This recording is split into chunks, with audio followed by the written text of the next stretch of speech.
आधी रात का वक्त था।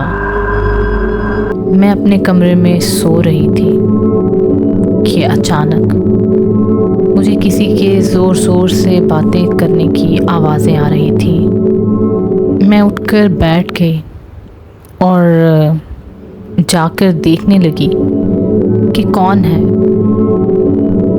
मैं उठकर ड्राइंग रूम की तरफ बढ़ी और जाकर ड्राइंग रूम में सुना तो मेरी मम्मी की आवाज़ें आ रही थी। मेरी मम्मी फ़ोन पर किसी से बातें कर रही थी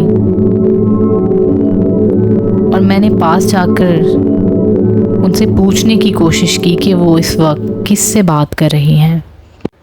जब मैं पास गई तो मैंने सुना कि मम्मी शालू आंटी से बात कर रही हैं और कह रही हैं कि मैं अपनी बेटी को लेके परेशान हूँ और घर के कुछ हालात भी इस तरह से चल रहे हैं। तो दूसरी तरफ मौजूद शालू आंटी ने उन्हें समझाया और कहा कि तुम फिक्र क्यों करती हो, तुम किसी नजूमी से बात करो, वो तुम्हें तुम्हारे घर के हालात के बारे में बताएंगे और तुम्हारी सारी परेशानियां दूर कर देंगे। वो बहुत पहुँचे हुए नजूमी हैं और तुम्हारी सारी परेशानियां दूर कर देंगे। तुम एक दफ़ा उनसे बात करके तो देखो। मम्मी ने कहा मैं ऐसे ही करूँगी और मैं उन नजूमी बाबा से बात ज़रूर करूँगी और उनसे अपने घर के हालात के बारे में ज़रूर पूछूँगी।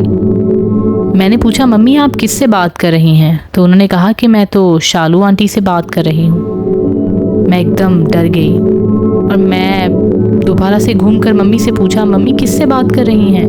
मम्मी ने बोला शालू आंटी से बेटा। मैंने कहा मम्मी शालू आंटी अब इस दुनिया में नहीं हैं, वो मर चुकी हैं। मम्मी कहने लगी बेटा मैं शालू से ही बात कर रही थी, दूसरी तरफ शालू ही थी। वो मुझसे कह रही थी कि मैं तुम्हें जल्द लेने आऊँगी। उस रात तुमने मुझे अकेला छोड़ दिया था लेकिन मैं तुम्हें अकेला नहीं छोड़ूंगी, मैं तुम्हें जल्द अपने साथ ले जाऊंगी। अब मम्मी को शालू आंटी का भूत हर तरफ नज़र आने लगा था। वो आकर मम्मी से कहती कि मैं जल्द तुम्हें अपने साथ ले जाऊंगी और मैं तुम्हें अकेला नहीं छोड़ूंगी। मम्मी बहुत परेशान होती। मम्मी ने मुझे बताया कि मुझे आज भी शालू नज़र आई थी। फिर जब मम्मी अपने बेडरूम में जाती हैं तो वहाँ पर भी शालू आंटी का भूत आ जाता है। वो फिर मम्मी से यही कहता है कि मैं तुम्हें जल्द लेने आऊँगी, मैं तुम्हें अकेला नहीं छोड़ूंगी।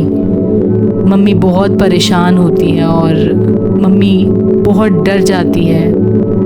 एक दिन पापा और मम्मी अपने कमरे में सो रहे थे कि वहाँ पर भी अचानक शालू आंटी का भूत आ गया और पापा उठकर खड़े हो गए। वो डर कर भागने लगे और शालू उनके पीछे लग गई थी। वो पापा को भी डरा रही थी। उनका भूत हमारे घर में हर तरफ नज़र आने लगा था। लेकिन ऐसा क्यों हो रहा था? वो हम सबको क्यों डराना चाहती थी? शालू आंटी और हमारी घर का क्या रिश्ता था? आखिर वो मेरे मम्मी डैडी को क्यों डरा रही थी? उसकी वजह ये थी कि एक रात उनका फ़ोन आया मम्मी को और मेरी मम्मी उनसे बात ना कर सकी क्योंकि मेरी छोटी बहन की तबीयत बहुत ख़राब थी और उसको बुखार था और मम्मी उसके साथ थी। और मम्मी ने कहा कि मैं उससे बात नहीं कर सकती। उनका और उनके हस्बैंड का हमेशा झगड़ा होता रहता था। उस रात भी कहीं उनका झगड़ा हुआ था और मम्मी ने उनसे बात नहीं की थी। उस रात हुआ यूं कि शालू आंटी की डेथ हो गई। उस डेथ की वजह उनके शौहर थे जिन्होंने उन पर बहुत ज़्यादा तशद्दुद किया था और वो मर गई थी। लेकिन वो अपनी मौत का ज़िम्मेदार मेरी माँ को ठहरा रही थी। उन्हें लगता कि अगर मम्मी उनसे बात कर लेती तो वो उन्हें बचा सकती थी, लेकिन उन्होंने उनसे बात नहीं की और वो मेरी मम्मी के पीछे पड़ गई और उन्हें मारना चाहती थी।